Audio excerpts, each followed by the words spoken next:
Hello welcome to the Sumo biology online classes. चलिए हम लोग चालू करते हैं। आज हम लोग का जो टॉपिक है हम लोग का हृदय चक्र कार्डियक साइकिल। तो हम लोग बॉडी फ्लूइड्स को पढ़ रहे हैं। हम लोग बॉडी फ्लूइड्स और सर्कुलेटरी सिस्टम को, परिसंचरण तंत्र को पढ़ रहे हैं। ठीक है जी। तो इसमें लास्ट लेक्चर में हम लोगों ने हृदय को पढ़ा था। हृदय के बनावट देखी थी कि 4 कक्ष का बना है और हृदय कैसे काम करता है, नोडल टिश्यू वगैरह हम लोगों ने देखे थे। और हृदय में सेप्टा, जो डिफरेंट कक्षों के बीच में जो सेप्टा और उसमें ओपनिंग वॉल वगैरह हम लोगों ने पढ़े थे।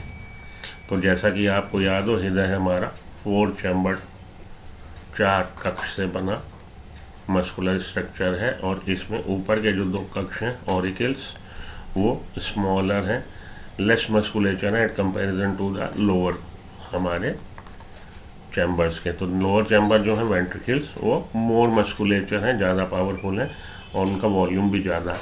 तो ये है हमारा राइट ऑरिकल, राइट वेंट्रिकल, ये है हमारा लेफ्ट ऑरिकल और लेफ्ट वेंट्रिकल। राइट ऑरिकल और राइट वेंट्रिकल के बीच में जो सेप्टा है उसमें आपको मिलेगा ट्राइकस्पिड वॉल और लेफ्ट ऑरिकल और लेफ्ट वेंट्रिकल के बीच में आपको मिलेगा बाइकस्पिड वॉल।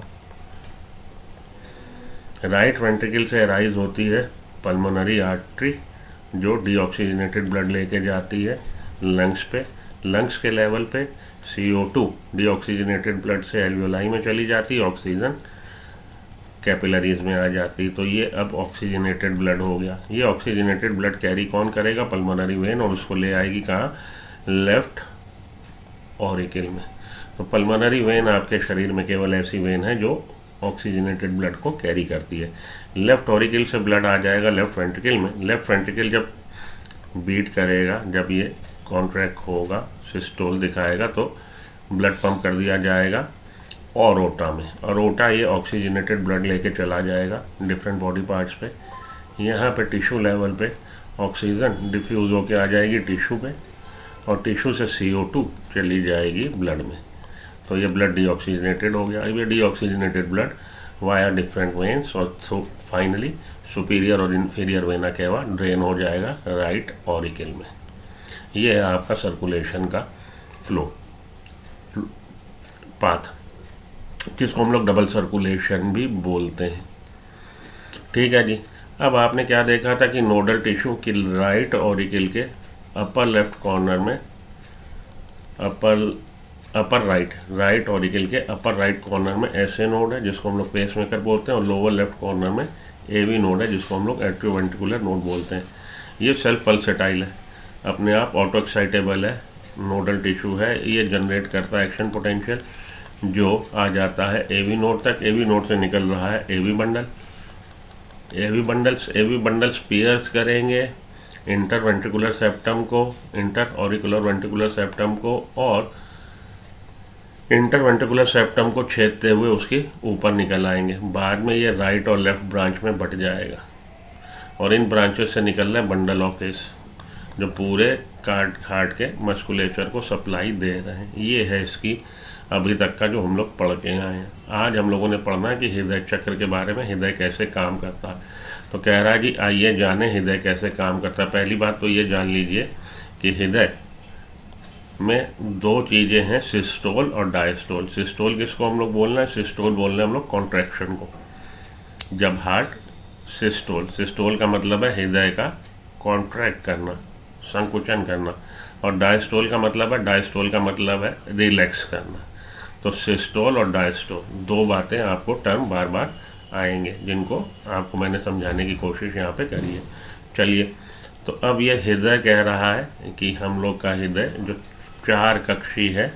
शुरुआत में जब हम लोग साइकिल को पढ़ने जा रहे हैं तो कह रहा है चारों कक्ष इस समय रिलैक्स अवस्था में, शीतल अवस्था में है, ज्वाइंट डायस्टोल में। इसको हम लोग बोलते हैं ज्वाइंट डायस्टोल। ज्वाइंट मतलब चारों ही कक्ष इस समय रिलैक्स है, अर्थात हृदय अनुशीतलन अवस्था में है, रिलैक्स है, शीतल अवस्था में। इस समय त्रिवलन तथा द्विवलन कपाट खुले हैं। त्रिवलन कपाट कहाँ है? राइट ऑरिकल और राइट वेंट्रिकल के बीच में ट्राइकस्पिड, और द्विवलन कपाट कहाँ है, बाई हमारा लेफ्ट ऑरिकल और लेफ्ट वेंट्रिकल के बीच में, बाइकस्पिड, यहाँ बाई यहाँ ट्राई। तो ये हमारे द्विवलन और त्रिवलन कपाट खुले हैं। कपाट का मतलब क्या होता है, कपाट का मतलब होता है कोई पल्ला कह लीजिए या कोई गेट कह लीजिए या कोई भी चीज़ ऐसे जो अपनी एक्सिस पे खुल बंद हो सके, कपाट खुले हुए हैं, जिससे रक्त फुसफुस शिरा तथा महाशिरा से क्रमशः बाएं तथा दाएं अलिंद से होता हुआ बाएं व दाएं निलय में पहुंचता है। Very good. फुसफुस शिरा क्या हुई भाई, हमारी पल्मोनरी वेन, और महाशिरा क्या हुई, महाशिरा हमारी हुई फुसफुस शिरा तथा महाशिरा से क्रमशः फुसफुस शिरा बाएं अलिंद में आके खुल रही है। बायां अलिंद हमारा कौन सा है, लेफ्ट, ये है लेफ्ट अलिंद, लेफ्ट ऑरिकल, और ये है आपका राइट ऑरिकल। ठीक है जी। तो फुसफुस शिरा तथा महाशिरा से क्रमशः बाएं फुसफुस शिरा खुल रही है, पल्मोनरी वेन खुल रही है लेफ्ट ऑरिकल में, तथा महाशिरा हमारी जिसको हम लोग बोलते हैं वेना कैवा, सुपीरियर और इंफीरियर वेना कैवा से क्रमशः बाएं व दाएं अलिंद। तो वेना कैवा खुल रही है आपके दाहिने अलिंद में। ठीक है। रक्त आ रहा है यहाँ पे ईस्ट से डीऑक्सीजनेटेड ब्लड, और यहाँ आ रहा oxygenated blood. Pulmonary artery carry करती है ऑक्सीजनेटेड ब्लड लंग्स से। रक्त कहाँ आ गया, रक्त आ गया आपका राइट ऑरिकल और लेफ्ट ऑरिकल में। तो ये क्योंकि ये कपाट खुला है तो ऑरिकल से अलिंद से निलय में चला आएगा, अलिंद में पोर हो रहा, गिर रहा आके उड़ेल रही है, और अलिंद से निलय में चला आएगा। तो जिससे रक्त फुसफुस शिरा तथा महाशिरा से क्रमशः बाएं व दाएं अलिंद से होता हुआ, क्योंकि फुसफुस शिरा किस में खोल रहा, बाएं अलिंद में, और महाशिरा किस में खुल रही, दाएं अलिंद में। तो बाएं और दाएं अलिंद से होता हुआ क्रमशः बाएं और दाएं निलय में पहुंचता है। ठीक है। अर्धचंद्र कपाटिका इस अवस्था में बंद रहती। सेमीलूनर वॉल कहाँ थे, सेमीलूनर वॉल थे आपके पल्मोनरी आर्टरी की शुरुआत पे और अरोटा की शुरुआत पे, क्योंकि जब ये निलय हमारे संकुचन करेंगे तो ब्लड को पंप किस में करेंगे, पल्मोनरी आर्टरी में, फुसफुस धमनी में और महाधमनी में। वहाँ पे सेमीलूनर वॉल वो इस समय बंद है। जब शिला अलिंद पर्व क्रिया विभव पैदा करता, अब SA node, sinoatrial node, SA node यहाँ पे, ऐसे नोड कहाँ है, ऐसे नोड है upper right corner of right auricle. क्रिया विभव एक्शन पोटेंशियल पैदा करेगा, ये खुद ही पैदा करता है, सेल्फ एक्साइटेबल है, ऑटो एक्साइटेबल है। तो दोनों अलिंदों को प्रेरित कर अलिंद प्रकुचन पैदा करती है। तो अब इसने जैसे ही एक्शन पोटेंशियल डेवलप किया, उससे दोनों अलिंद संकुचन करना चालू कर देंगे। तो दोनों अलिंद प्रेरित होकर, स्टिमुलेट होकर आर्टियल सिस्टोल पैदा करेंगे। तो पहले ही मैंने आपको बताया सिस्टोल और डायस्टोल किसको बोला जा रहा, ये पहले ही बताया था ताकि आप कंफ्यूज ना हो। सिस्टोल और डायस्टोल, सिस्टोल है हमारा कॉन्ट्रैक्शन और डायस्टोल है हमारा रिलैक्सेशन। तो भैया जैसे ही इसने एक्शन पोटेंशियल डेवलप किया, एक्शन पोटेंशियल डेवलप होने की वजह से अलिंद प्रकुचन सिस्टोल पैदा हो जाएगा। इस क्रिया से रक्त का प्रवाह निलय में लगभग 30% बढ़ जाता। तो रक्त जो यहाँ गिर रहा था वो इधर आ रहा था, रक्त जो यहाँ गिर रहा था वो यहाँ आ रहा था।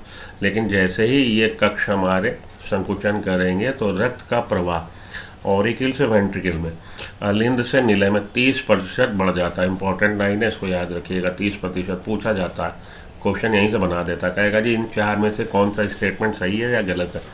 तो लिख देगा जी वो कि अगर हमारे अलिंद संकुचन करते हैं तो रक्त का प्रवाह 30%, 40%, 50%, 60%, चार ऑप्शन आपको दे रखेंगे। आपको टिक क्या करना होगा, आपको टिक करना होगा 30% लगभग बढ़ जाता। निलय में क्रिया विभव का संचालन अलिंद निलय पर्व तथा अनिल निलय बंडल द्वारा होता है। अब ये जो एक्शन पोटेंशियल इस समय तक आ गया, कहाँ आ गया, हमारा आ गया है एवी नोड तक, ऐसे नोड से होता हुआ एवी नोड तक, एट्रियोवेंट्रिकुलर नोड तक आ गया है। लेकिन हमें यहाँ पे ऐसे नोड जिसको पेसमेकर बोलते हैं, ये एवी नोड यहाँ तक तो आ गया, लेकिन ये कब संकुचन करेंगे वेंट्रिकल, जब इससे निकलेगी क्या, एवी बंडल। और एवी बंडल यहाँ ऊपर निकल के राइट और लेफ्ट ब्रांच में, और उससे पुरकिंजे फाइबर, जब ये पूरे पुरकिंजे फाइबर की सहायता से पूरे निलय के मस्कुलेचर में फैल जाएगा, तब निलय संकुचन करेंगे। ठीक है, ओके।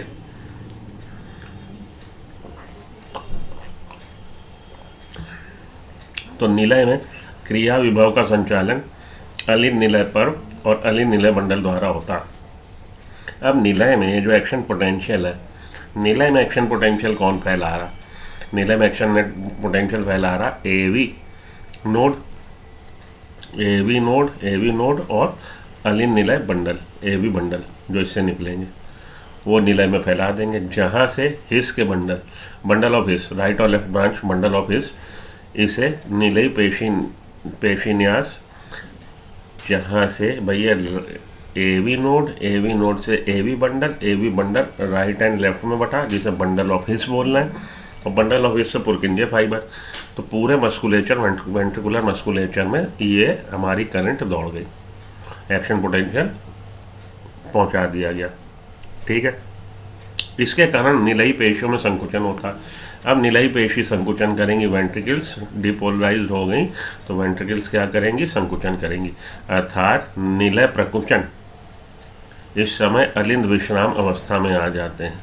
तो निलय का संकुचन को हम लोग निलय प्रकुचन, निलय संकुचन या निलय प्रकुचन, निलय कर रहे हैं क्या? वेंट्रिकल सिस्टोल कर रहे हैं, और इस समय अलिंद डायस्टोल अवस्था में हो जाते हैं। तो जब वेंट्रिकल सिस्टोल करते हैं, कॉन्ट्रैक्ट करते हैं, तो ऑरिकल डायस्टोल में हो जाते हैं, विश्राम अवस्था में आ जाएंगे, वो अपना संकुचन निपटा चुके। ठीक है, जब ये मस्कुलेचर से इस बंडल ऑफ हिस ब्रांच से एक्शन पोटेंशियल पूरे निलय में फैल गया और निलय संकुचन किया, तब तक अलिंद अपना संकुचन निपटा के वो विश्राम करना चाहते हैं, अर्थात निलय प्रकुचन या वेंट्रिकुलर सिस्टोल इस समय अलिंद डायस्टोल में चला जाता है। इस अलिंद को अनुशीतलन कहते हैं। इसे जब ये हमारा ऑरिकल डायस्टोल में चला गया तो इसको हम लोग क्या कहेंगे? इसे हम लोग अलिंद का अनुशीतलन कहेंगे कि वो शीतल हो रहे हैं, ढीले पड़ रहे हैं, जो अलिंद प्रकुचन के साथ साथ होता है। यहाँ पे ये मिस्टेक है, ये आपकी इंग्लिश की NCERT का हिंदी ट्रांसलेशन है, ये मिस्टेक है। इसे अलिंद को अनुशीतलन कहते हैं, जो अलिंद प्रकुचन के साथ साथ होता है। ये लाइन गलत है, इसे अलिंद का अनुशीतलन कहते हैं, जो वेंट्रिकल के निलय के प्रकुचन के साथ साथ होता है। कैसे? आइए देखिए, इंग्लिश वाले की तरफ चलूँ मैं, ये सब मिट जाएगा, मिटाना ही पड़ेगा, क्योंकि इंग्लिश वाली आपको खोल के दिखाऊं तब हम लोग उधर जा पाएंगे। चलिए पहले तो इसको हटाएं, फिर हम चलें इंग्लिश की तरफ। देखिए, कार्डियक साइकिल डिस्क्राइब जहाँ कर रहा है कार्डियक साइकिल को, देखिए, this causes the ventricle muscles to contract, ventricular systole हुआ, एट्रिया अंडरगो रिलैक्सेशन, एट्रिया क्या हो गए? रिलैक्स हो गए। ठीक है, ये लाइन थी वहाँ पे। कोइंसाइडिंग कह रहा इसी समय के साथ साथ विद द वेंट्रिकुलर सिस्टोल, देखिए लिखा वेंट्रिकुलर सिस्टोल, तो एट्रियल डायस्टोल, एट्रिया का डायस्टोल वेंट्रिकुलर सिस्टोल के साथ साथ हो रहा। वहाँ पे आपकी बुक में लाइन है कि एट्रिया का डायस्टोल अनुशीतलन एट्रिया के प्रकुचन के साथ हो रहा, जो गलत है, वो मिस्टेक है। यहाँ पे देखिए साफ साफ इंग्लिश वाले एडिशन में लिखा है कि एट्रिया अंडरगो रिलैक्सेशन, एट्रिया का डायस्टोल हो रहा है, जो कि साथ साथ हो रहा है। एक तरफ एट्रिया डायस्टोल कर रही, दूसरी तरफ वेंट्रिकुलर सिस्टोल कर रहा है। और अपनी बुक की लाइन हिंदी वाली में आइए, हिंदी वाली में ये मतलब निकल रहा है कि एट्रिया, देखिए, निलय प्रकुचन इस समय अलिंद विश्राम अवस्था में आ जाते हैं, लाइन थी वहाँ पे, इसे अलिंद का अनुशीतलन कहते हैं। ठीक, जो अलिंद प्रकुचन के साथ साथ होता है, इसे अलिंद का अनुशीतलन कहते हैं, जो निलय प्रकुचन के साथ साथ होता है। निलयी प्रकुचन से निलयी दाब बढ़ जाता है, निलयी प्रकुचन से या निलयी प्रकुचन के कारण जब ये हमारे वेंट्रिकल सिस्टोल करते हैं तो वेंट्रिकल्स का प्रेशर बढ़ जाएगा, दाब बढ़ जाता है, जिससे अब वेंट्रिकल्स का प्रेशर बढ़ने से क्या होगा? त्रिवलनी व द्विवलनी कपाट बंद हो जाते हैं। तो ये जो हमारे कपाट थे, जो इधर की तरफ खुला हुआ था, अब इधर से जैसे ही प्रेशर बढ़ा, इसके कॉन्ट्रैक्ट करने से प्रेशर इधर को बढ़ा, तो ये कपाट बंद हो गया और ये कपाट बंद हो गया। तो हमारा बाइकस्पिड और ट्राइकस्पिड वॉल बंद हो गए वेंट्रिकल के सिस्टोल होने से। लेकिन ये कपाट तो बंद हुए, लेकिन जो सेमिलूनर कपाट थे वो खुल गए। ये कपाट बंद हो गए वेंट्रिकल के सिस्टोल की वजह से, और सेमीलूनर कपाट जो कि पल्मोनरी आर्टरी की शुरुआत में था, और सेमीलूनर कपाट जो कि अरोटा की शुरुआत में था, वो खुल जाएंगे। तो ये कपाट बंद हो गए। द्विवल्नी त्रिवल्नी कपाट, जब वेंट्रिकल ने सिस्टोल किया, द्विवल्नी त्रिवल्नी कपाट बंद हो गए, अर्थात रक्त विपरीत दिशा में अलिन में नहीं जाएगा। तो ये जो हमारा रक्त है वो विपरीत दिशा में नहीं जाएगा। जैसे ही निलयी दबाव बढ़ता है और जैसे ही वेंट्रिकल्स का प्रेशर बढ़ेगा, अर्धचंद्र कपाटिकाएं, सेमिलूनर वॉल जो पहले ही मैंने बता दिया आपको, जो फुसफुस धमनी और महाधमनी पर होते हैं, फुसफुस धमनी, पल्मोनरी आर्टरी, महाधमनी और ओटा पे होते हैं, खुलने के लिए मजबूर हो जाते हैं। प्रेशर लगा वो खोल देगा, जिससे रक्त इन धमनियों से होता हुआ परिसंचरण मार्ग में चला जाता है और रक्त इन धमनियों से होता हुआ सर्कुलेशन पाथवे में चला जाएगा।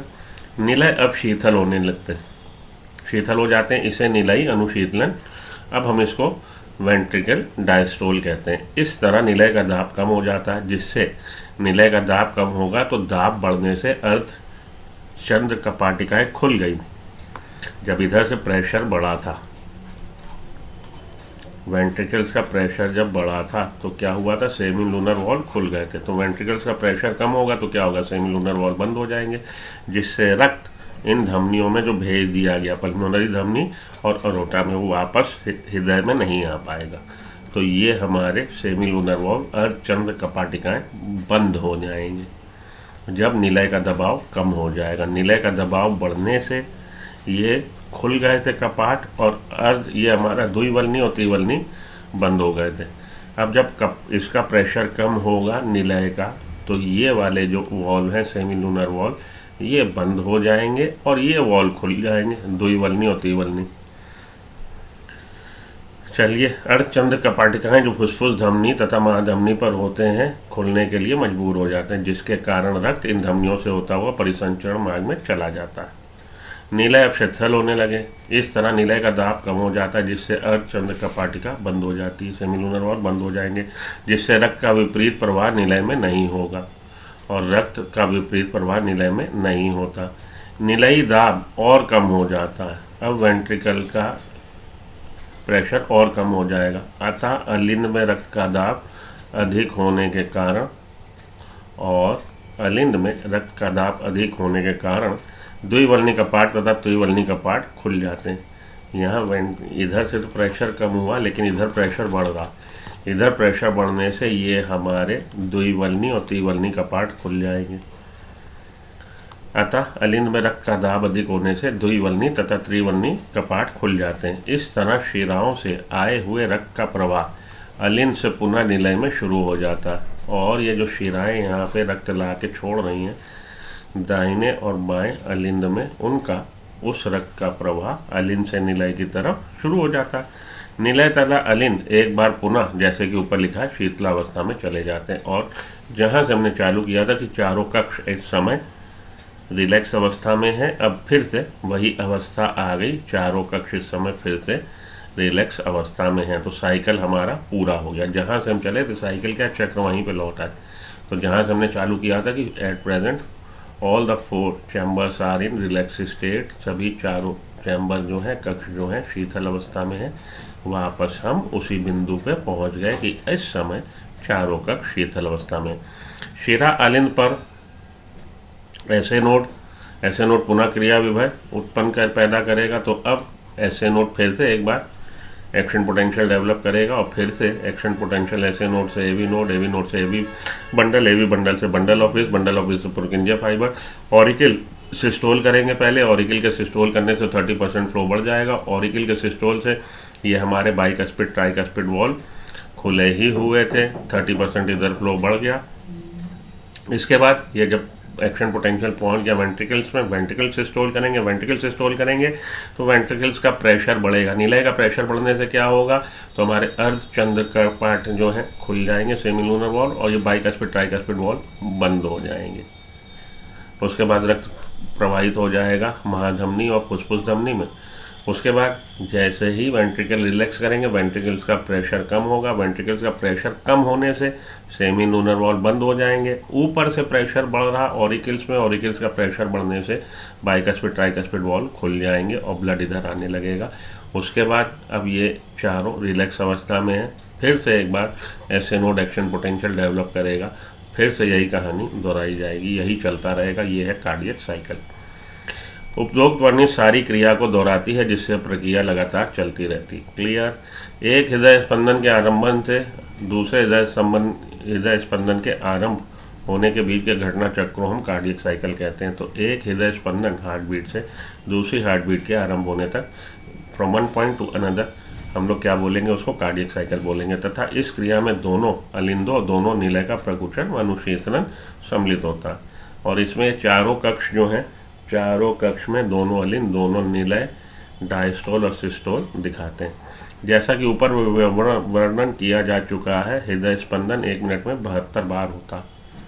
ऊपर बताया गया कि 60 सेकेंड्स में 72 टाइम्स, 1 मिनट में 72 बार, 60 सेकेंड्स में 72 टाइम्स हार्ट बीट होगी। तो एक बीट में कितना, एक साइकिल में कितना समय ले रहा, एक साइकिल में 72 डिवाइडेड बाय 60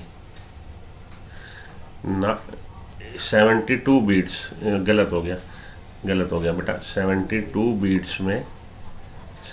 बीट्स के लिए वो 60 सेकेंड ले रहा, तो एक बीट के लिए कितना समय लेगा, 60 डिवाइडेड बाय 72, 0.8 सेकेंड। 0.8 सेकेंड में कार्डियक साइकिल पूरा हो जाता है, एक चक्र ये पूरा हो जाएगा। हृदय स्पंदन 1 मिनट में 72 बार होता, अर्थात 1 मिनट में कई बार हृदय चक्र होता। इससे एक चक्र का समय निकाला जा सकता है, वो 0.8 सेकेंड है। प्रत्येक हृदय चक्र में निलय 37 मिलीमीटर रक्त ब्लड पंप करता है, और एक बार जब ये हार्ट बीट करता है तो 70 ml ब्लड पंप करता है सर्कुलेशन में, जिससे प्रभाव आयतन कहते हैं, जिसे हम लोग क्या बोलते हैं, प्रवाह आयतन। तो cardiac output is equal to stroke volume multiplied by beats, number of beats per minute. Cardiac output की 1 मिनट में निलय कितना ब्लड पंप करेगा सर्कुलेशन में। तो एक बार की बीट में जितना volume multiplied by number of beats per minute. तो एक बार में प्रवाह वॉल्यूम जो है उसका, स्ट्रोक वॉल्यूम जो एक बार में ब्लड वो पंप कर रहा, प्रवाह वॉल्यूम, प्रवाह आयतन, वो है 70 ml, और 72 टाइम्स से बीट करता है। तो एक बार की बीट में 70 ml ब्लड अगर वो पंप करता है तो 72 बीट्स में कितना ब्लड पंप कर देगा, इतना। ये है आपका कार्डियक आउटपुट ml, मतलब near about 5 litre, approx 5 litre. प्रवाह आयतन को हृदय दर से गुणा करने पर हृदय निकास कहलाता है। कार्डियक आउटपुट, हृदय निकास कार्डियक आउटपुट, हृदय दर बीटिंग रेट, प्रवाह आयतन स्ट्रोक वॉल्यूम। तो cardiac output is equal to stroke volume multiplied by beats. ठीक है जी। इसको उसने इस तरह से लिख दिया है कि प्रवाह आयतन को हृदय दर से गुणा करने पर हृदय निकास कहलाता है। हृदय निकास है बराबर प्रवाह आयतन, हृदय निकास बराबर है प्रवाह आयतन multiplied by number of beats, कि कितनी बार वो हृदय स्पंदन हुआ है 1 मिनट में, हृदय स्पंदन की दर। प्रवाह आयतन की एक बार हृदय स्पंदन से कितना ब्लड पंप हो रहा है सर्कुलेशन में, 70 ml, और 72 times it beats approximately healthy human being में। तो हृदय निकास आपका हो जाएगा, जो भी मैंने कैलकुलेट किया था, 5040 ml हो गया आपका। 5000 ml 5 लीटर, तो 5040 ml 5 लीटर, लगभग 5000, एक स्वस्थ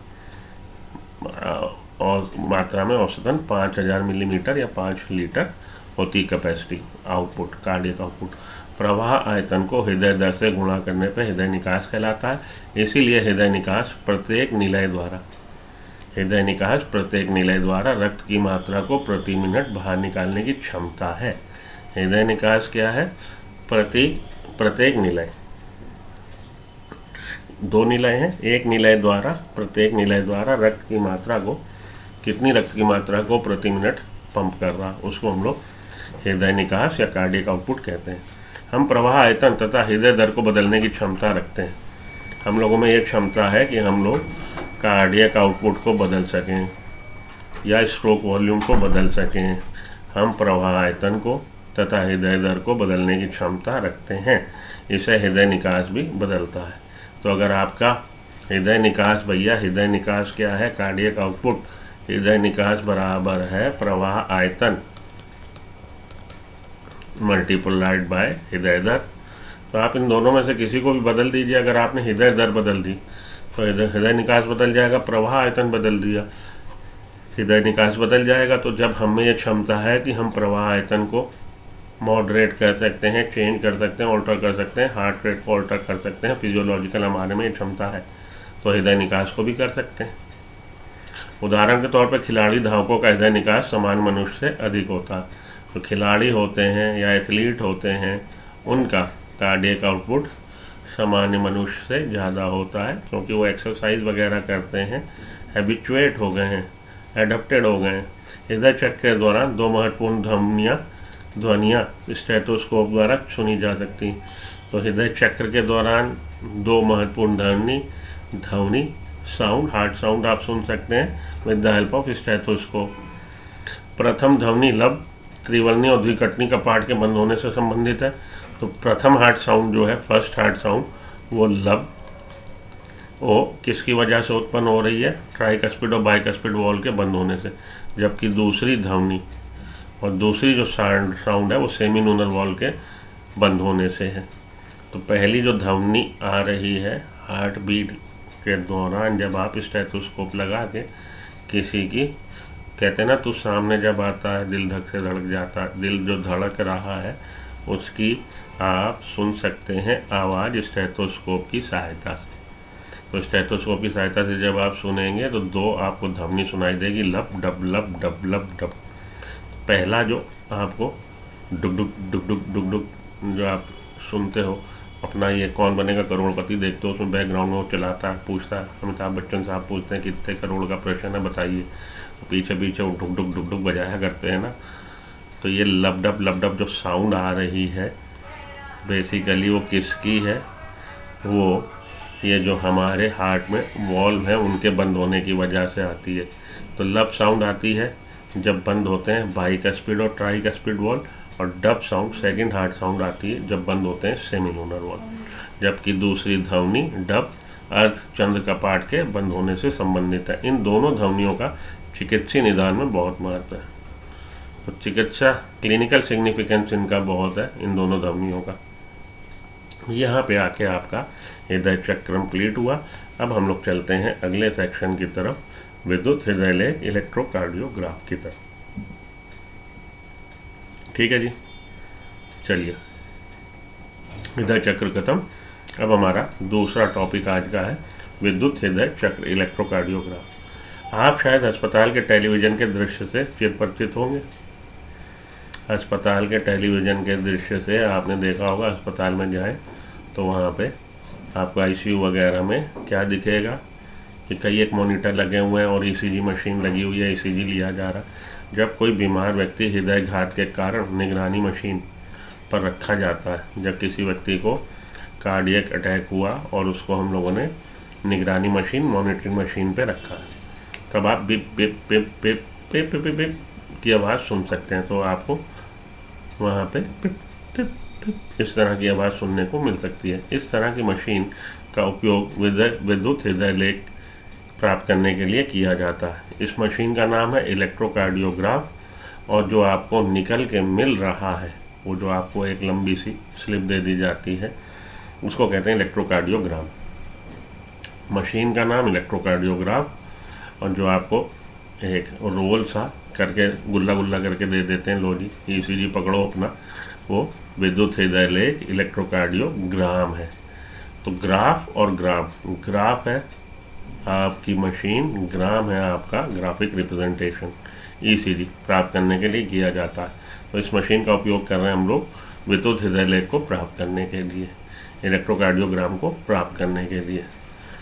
ईसीजी हृदय चक्र की विद्युत क्रियाकलापों का आरेखी प्रस्तुतिकरण है। ये लाइन इंपॉर्टेंट है। ईसीजी है क्या? इलेक्ट्रोकार्डियोग्राम है क्या? इलेक्ट्रोकार्डियोग्राम हृदय चक्र का, जिसका भी हम लोगों ने डिस्कशन किया कार्डियक साइकिल हृदय चक्र का, उस दौरान हृदय चक्र की विद्युत क्रियाकलापों का आरेखी प्रस्तुतिकरण, विद्युत क्रियाकलापों का आरेखी ग्राफिकल रिप्रेजेंटेशन है। तो हृदय के कार्डियक साइकिल के दौरान हार्ट के मस्कुलेचर का अगर आप ग्राफिकल रिप्रेजेंटेशन बनाएं, इलेक्ट्रिकल उसमें जो एक्शन हो रहे हैं इलेक्ट्रिकल एक्शंस का, उसको हम लोग बोलेंगे ईसीजी। बीमार व्यक्ति के मानक ईसीजी, अब ईसीजी में आप देखिए ये कहलाती है पी वेव, ये है आपकी क्यू वेव, ये है आर, ये है एस और ये है T, P Q R S T. ठीक है, तो ये हो गई पी, पी के बाद ये क्यू, क्यू के बाद ये आर, आर के बाद ये एस, एस के बाद ये टी, फिर अगला चक्र P Q R S T, P Q R S T. तो इस तरह से ये ईसीजी चलता है। अब आप ये देखो, ये जो हमारा कहिए कि ये समतल लाइन जो है या आप कहिए एक्सिस लाइन है, इससे डेविएशन एक इलेक्ट्रिक करंट को बताता है। डेविएशन यहाँ से लेके यहाँ तक, ये वाली वेव ख़त्म, इससे डेविएशन हुआ, ये वेव क्यू वेव यहाँ ख़त्म। अब इससे डेविएशन उसके बाद इधर हुआ, यहाँ आया आर वेव ख़त्म। अब यहाँ से लेके यहाँ तक एस वेव। क्लियर हो गई बात? आए ना समझ में? तो ये जो आपकी सीधी लाइन चल रही है, इससे डेविएशन का मतलब वेव, एक वेव, ये एक वेव, ये एक वेव, ये एक वेव, इससे डेविएशन इससे होते ही, जैसे ही आप इस पॉइंट पे लौटे वेव ख़त्म, आगे चलेगा नई वेव चालू, वेव ख़त्म। तो ये अब आप समझो जो मैं कहना चाहता हूँ। क्यू आर एस टी में ये चल रहे थे आप, ये क्यू वेव चालू हुई, क्यू वेव यहाँ ख़त्म। इसके बाद अगर ये ऊपर चली गई या ऐसे जाती तो क्यू ये ख़त्म होने के बाद, ठीक है, सीधे जा रही है, अब कोई नई वेव आती, लेकिन क्यू वेव ख़त्म होने के बाद तुरंत ही वो ऊपर की तरफ चला गया आर वेव, आर वेव यहाँ पे लौटा, आर वेव ख़त्म, आगे चला गया एस वेव चालू, एस वेव ख़त्म, उसके बाद फिर से टी वेव। ठीक है, आ रहा समझ में? चलिए, तो ईसीजी हृदय चक्र की विद्युत की क्रियाकलापों का आरेखी प्रस्तुतिकरण है। ठीक है, ईसीजी क्या है? हृदय चक्र की विद्युत क्रियाकलापों का आरेखी प्रस्तुतिकरण है। इंपॉर्टेंट है ये बात। बीमार व्यक्ति के मानक ईसीजी, बीमार व्यक्ति के मानक ईसीजी से प्राप्त करने के लिए मशीन से रोगी को, बीमार व्यक्ति से स्टैंडर्ड ईसीजी को प्राप्त करने के लिए ये पी के बाद ये हमारी क्यू आर एस और ये आखिरी में टी। ठीक है, Q R S T, P Q R S T. तो बीमार व्यक्ति से ईसीजी प्राप्त करने के लिए मशीन से रोगी को 3 विद्युत लीड द्वारा 2 कलाई में तथा एक बाईं ओर की एडी, दोनों रिस्ट में और एक लेफ्ट एंकल में, याद रख लीजिएगा, दोनों कलाइयाँ और बाईं ओर की एडी जोड़कर मशीन से रोगी को इन विद्युत लीड से जोड़कर हम लोग ईसीजी निकाल के निगरानी प्राप्त करके ईसीजी प्राप्त करते हैं। तो दोनों कलाइयाँ तथा बाईं ओर की एडी जोड़कर लगातार निगरानी करके हम लोग प्राप्त कर सकते हैं। हृदय क्रियाओं के विस्तृत मूल्यांकन के लिए कई तारों को सीने से जोड़ा जाता है और हृदय की क्रियाओं को समझने के लिए, डिटेल में उसका एनालिसिस करने के लिए, वैल्यूएशन करने के लिए हम लोग कई तारों को सीने से जोड़ा जाता है। यहाँ हम केवल मानक ईसीजी के बारे में बताएंगे, यहाँ हम केवल मानक ईसीजी के बारे में बताएंगे। हृदय क्रियाओं के विस्तृत मूल्यांकन के लिए, हृदय क्रियाओं के विस्तृत मूल्यांकन के लिए कई तारों को सीने से जोड़ा जाता है। ठीक है, हृदय क्रियाओं के विस्तृत मूल्यांकन के लिए कई तारों को सीने से जोड़ा जाता है। यहाँ हम केवल मानक ईसीजी के बारे में बताएंगे। ओके, ईसीजी के प्रत्येक चरमोत्कर्ष को पी से टी तक दर्शाया जाता है। तो ईसीजी के ये जो हम लोग को चरमोत्कर्ष मिल रहे हैं, जो उसका चरम का उत्कर्ष मिल रहा है, जो एक्साइटेशन के हाईएस्ट पॉइंट मिल रहे हैं, उसको हम लोग अल्फ़ाबेट पी से टी तक दर्शा रहे हैं, जो हृदय की विशेष विद्युत क्रियाओं को प्रदर्शित करते हैं। तो सिंबलाइज हम लोग करेंगे PQRST। ECG के प्रत्येक चरमोत्कर्ष को हम लोग P से लेके T तक अल्फ़ाबेट PQRST से दर्शा रहे हैं, जो हृदय की विशेष विद्युत क्रियाओं को प्रदर्शित करता है। अब ये P wave, Q wave, R wave, S wave, T wave, ये हृदय की विशेष क्रिया को प्रदर्शित करता है। P तरंग को अलिंद के उद्दीपन या विध्रुवण के रूप में प्रस्तुत किया जाता है। तो P वेव क्या है? डिपोलराइजेशन ऑफ ऑरिकल्स, अलिंद के उद्दीपन। डिपोलराइजेशन कहिए या एक्साइटेशन कहिए, अलिंद के उद्दीपन या विध्रुवण डिपोलराइजेशन के रूप में प्रस्तुत किया जाता है। तो P वेव किसको रिप्रेजेंट कर रही है? डिपोलराइजेशन, विध्रुवण, depolarisation of auricle, depolarisation of auricle.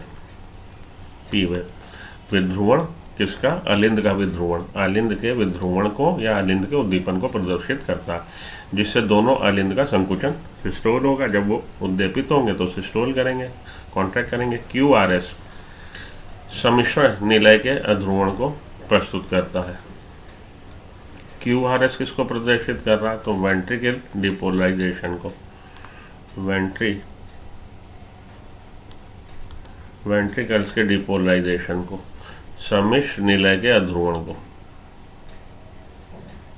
निलय के अध्रुवण को, निलय के डिपोलराइजेशन को, वेंट्रिकल्स के डिपोलराइजेशन को, जो निलय के संकुचन को शुरू करता है। और यहाँ पे सिस्टोल, वेंट्रिकल्स का सिस्टोल चालू हो जाएगा। संयुक्त संकुचन Q तरंग के तुरंत बाद शुरू हो जाता है, और संकुचन ये जो हो रहा है निलय का, ये Q वेव के तुरंत बाद शुरू हो जाएगा। QRS, ये जो QRS कॉम्प्लेक्स था, QRS कॉम्प्लेक्स किसको बता रहा? वेंट्रिकल्स के डिपोलराइजेशन को। और वेंट्रिकल्स का कॉन्ट्रैक्शन सिस्टोल तुरंत शुरू हो जाएगा आफ्टर द Q वेव, जो प्रकुचन की शुरुआत का घोतक है। संकुचन Q के तुरंत बाद शुरू हो जाएगा, जो सिस्टोल की शुरुआत का घोतक है। T वेव, T तरंग निलय का उत्तेजना से सामान्य अवस्था में वापस आने की प्रदर्शित करता है। तो P wave depolarisation of auricle, QRS complex depolarisation of ventricle, and T wave बता रहा कि उत्तेजना से सामान्य अवस्था में वापस रिपोलराइज होना, सामान्य अवस्था रिपोलराइज होना। तो T वेव दर्शा रहा वेंट्रिकल्स का रिपोलराइजेशन, रिपोलराइजेशन ऑफ वेंट्रिकल्स। ठीक है, रख लीजिएगा इसका। P wave depolarisation of auricles, QRS complex depolarisation of ventricles, and after Q wave ventricles start systole, and T wave repolarisation, पुनः उसका अपना सामान्य अवस्था में वापस आना, उत्तेजना से सामान्य अवस्था में वापस आना। T तरंग का अंत प्रकुचन अवस्था की समाप्ति का घोतक है। और end of T wave denotes the end of systole, प्रकुचन अवस्था की समाप्ति का घोतक है। यहाँ से रिपोलराइजेशन चालू हो गया और एंड ऑफ सिस्टोल हुआ at the end of T wave. तो ये लाइनें लिख लीजिए, at the end of T wave. T wave का एंड क्या बता रहा? T वेव का एंड बता रहा एंड ऑफ सिस्टोल। स्पष्टता एक निश्चित समय में QRS समृद्ध की संख्या गिनने पर एक मनुष्य के हृदय स्पंदन दर भी निकाली जा सकती है। इससे ये क्लियर है कि अगर हम किसी ने आपको ये निकाल के दे दिया ECG, तो ECG में आप 1 मिनट के ECG में कितने QRS कॉम्प्लेक्स हैं वो गिन लीजिए, तो आपको ये पता लग जाएगा कि उसकी हार्ट बीट रेट क्या है, हार्ट बीट का रेट क्या है। जो QRS कॉम्प्लेक्स होगा वही उसका हार्ट बीट रेट होगा। यद्यपि तरह तरह के व्यक्तियों की ECG संरचना व आकृति समान होती है, ज़्यादातर केस में ECG की संरचना आकृति समान होती है। इस आकृति में कोई परिवर्तन या कोई संभावित असामान्यता अथवा बीमारी को इंगित करती है। तो नॉर्मल ह्यूमन बीइंग में ये PQRST ये जो वेव्स हैं ये ऑलमोस्ट सिमिलर हैं सभी व्यक्तियों में आकृति समान होगी, नॉर्मल होगी, लेकिन अगर इसमें कुछ डेविएशन आपको देखने को मिल रहा, कुछ परिवर्तन देखने को मिल रहा, तो कुछ ना कुछ उसमें क्लिनिकल सिग्निफिकेंस है, कुछ ना कुछ उसमें डिफॉर्मिटी है, कुछ ना कुछ उसमें बंदे में डिजीज़ है, कोई ना कोई बीमारी है। अतः इसका चिकित्सीय महत्वता बहुत ज़्यादा है। इसलिए हम लोग जब ये करते हैं ECG, तब हमें हार्ट के नॉर्मल फंक्शनिंग या उसमें अब नॉर्मलिटी का आइडिया एक लग जाता है। ठीक है जी, तो इसलिए इसका क्लिनिकल तौर पे बहुत महत्व है। आइए आगे चले। अब अगला है हमारा द्विसंचरण, डबल सर्कुलेशन। लेकिन ये टॉपिक छोटा ही है, इसका पढ़ लेते हैं, कोई दिक्कत नहीं, 5-10 मिनट लगेंगे। द्विसंकुचन, हालांकि इसको कई बार मैं आपको डबल सर्कुलेशन समझा चुका हूँ। लगे हाथ पढ़ लेते हैं। रक्त अनिवार्य रूप से एक निश्चित मार्ग से रक्तवाहिनियों, धमनियों और शिराओं में बहता है। तो ब्लड हमारा किस में बह रहा हो? आर्टरीज में और वेन्स में, धमनियों और शिराओं में बह रहा। मूल रूप से प्रत्येक धमनी और शिरा में 3 परतें होती हैं। तो प्रत्येक धमनी और शिरा में 3 वॉल की बनी होती है। अंदर की परत शल्की, अंतराच्छादित ऊतक, अंतःस्तर कंचक, चिकनी पेशियों में लचीले रेशे से युक्त मध्य कुंचक तथा कोलेजन रेशे से युक्त रेशेदार संयोजी ऊतक बाह्य कुंचक। तो ये आपका टूनिका एक्सटर्ना, टूनिका मीडिया और टूनिका इंटरना कहलाती हैं।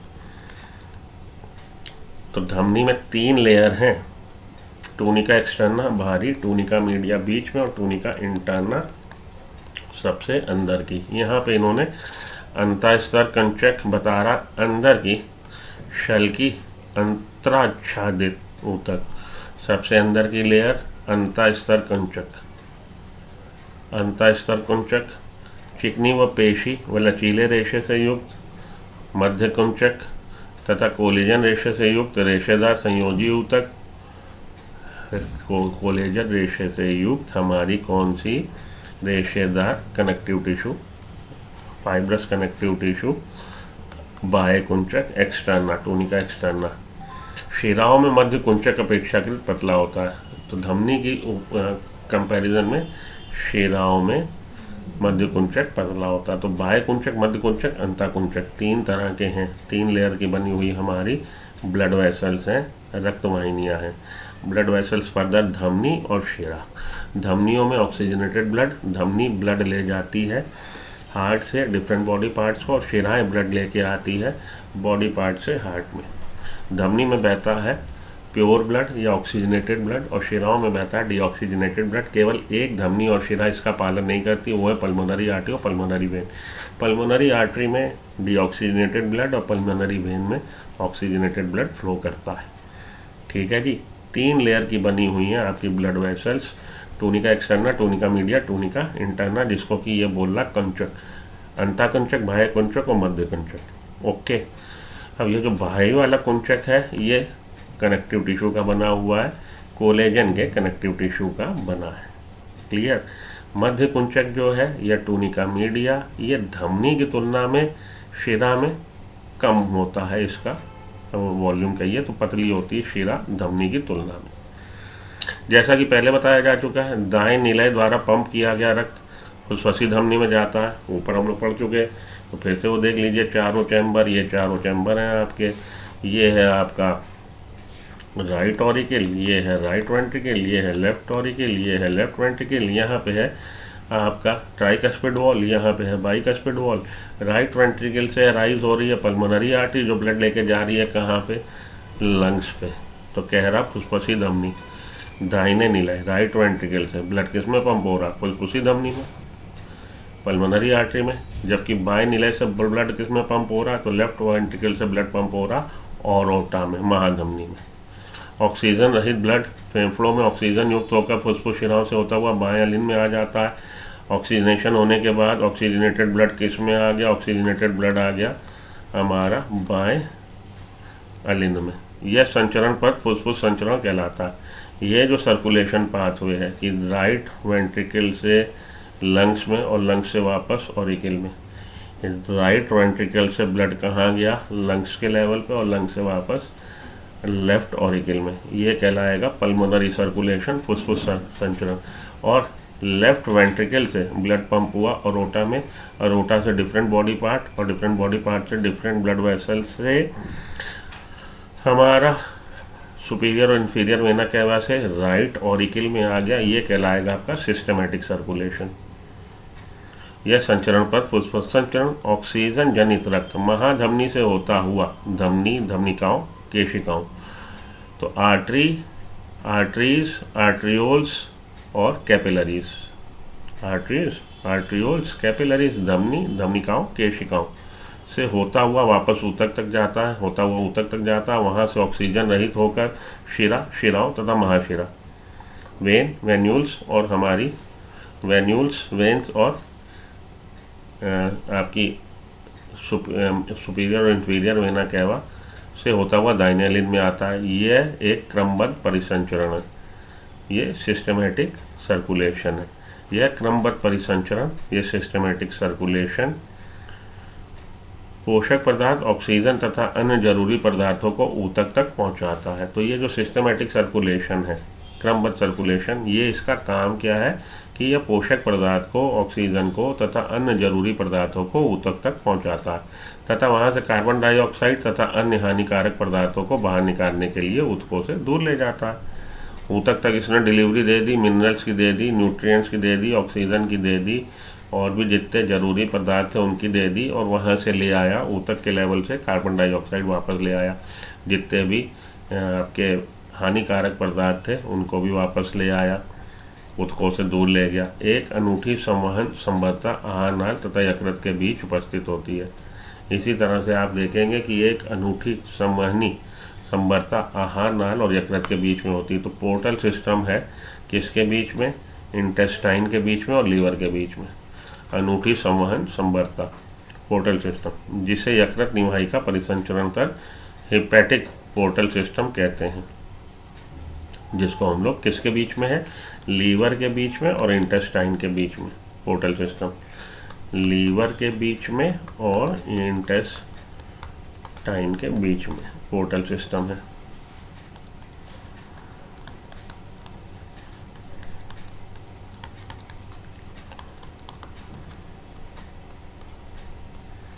ओके जी, जिसको हम लोग हेपेटिक पोर्टल सिस्टम कहते हैं। इसके लिए हम लोग टर्म यूज़ करते हैं हेपेटिक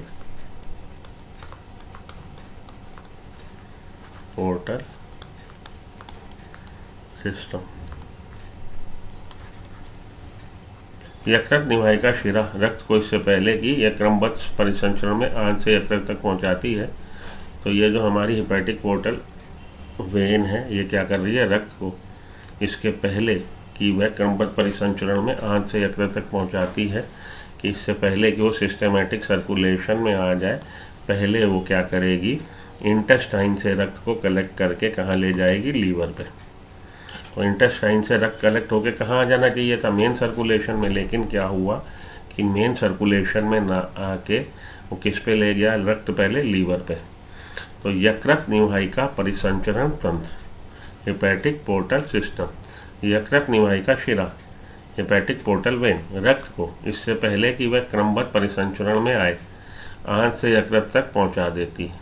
हमारे शरीर में एक विशेष हृदय परिसंचरण तंत्र पाया जाता है, और इसके अलावा हमारे शरीर में एक और परिसंचरण तंत्र पाया जाता है, जिसको कि हम लोग कोरोनरी सिस्टम बोलते हैं, जो रक्त को सिर्फ हृदय पेशी न्यास तक ले जाता है, वापस ले आता है, जो कि रक्त को केवल हृदय पेशी कार्डियक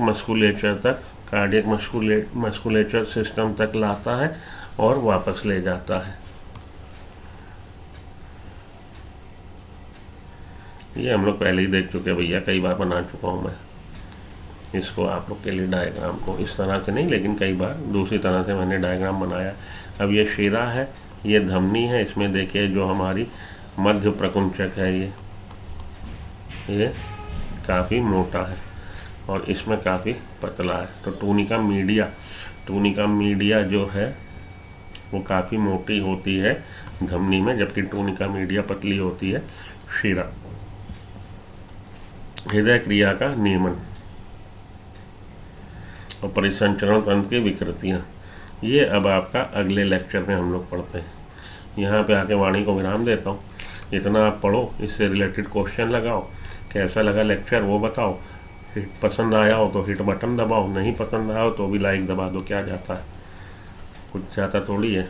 लाइक दबा दो, लाइक करो, अपने दोस्तों को चैनल सब्सक्राइब करो, चैनल को मेरे हिट कराओ और बने रहो सुमो बायोलॉजी के साथ। हम लोग नए नए लेक्चर के साथ आपसे मिलते रहेंगे, आपकी प्रिपरेशन अपडेट होती रहेगी। मेरे ऐप को डाउनलोड कर लीजिए सुमो बायोलॉजी, और मेरे चैनल को लाइक कर लीजिए, सब्सक्राइब कर लीजिए। मिलते हैं ब्रेक के बाद। Till then good luck, goodbye, have a nice day, thank you.